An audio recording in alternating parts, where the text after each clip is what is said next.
They moved because they had to, not because they wanted to. The Campbell family packed up their lives and drove to Connecticut in the early fall when the leaves were turning and the sky stayed gray.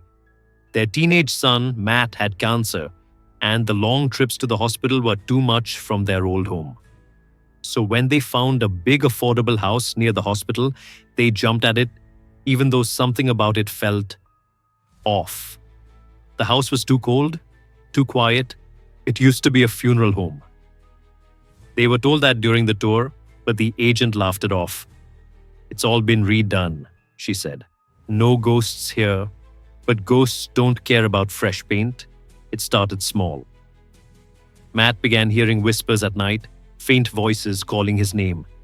The lights would flicker even when the power was fine.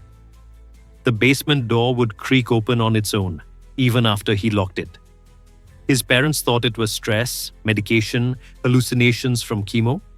But then his little brother Billy started talking about a man with black eyes who stood at the end of his bed.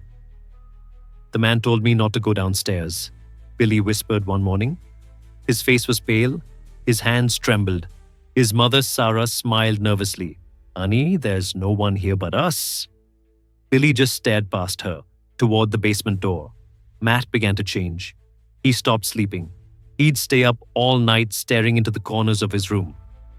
His drawings became darker, images of coffins, burned faces, shadowy figures crawling through the walls.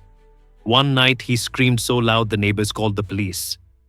When they arrived, they found Matt curled up in the bathtub, muttering prayers.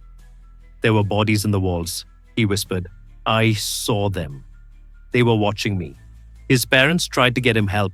Therapy, medication, a priest. Nothing worked.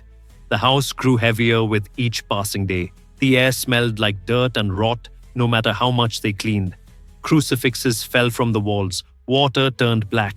And always, there were the whispers. One night, Sarah went down into the basement, alone. She didn't know why, just felt pulled there, like something calling her. The lights flickered. The stairs creaked. At the bottom, she saw the old embalming table the realtor swore had been removed. It was still there, covered in dust and dried blood. And next to it, open caskets, dozens of them, empty, but not really. As she turned to run, the door slammed shut. The lights went out. In the dark, she heard them breathing. The dead, still here, still hungry. She didn't scream. She couldn't. They brought in a priest the next day. The priest barely stepped inside before crossing himself. "This house is unclean," he whispered. "There are spirits here, trapped, tormented, and something worse keeping them that way." The Campbell family packed up and left within the week, but even after they were gone, the house sat there, quiet and still, empty, but only on paper.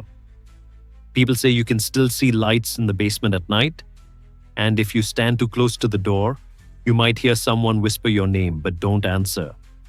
Because not all the dead rest easy, not in Connecticut, because some homes aren't haunted by ghosts, they are haunted by what was done to them.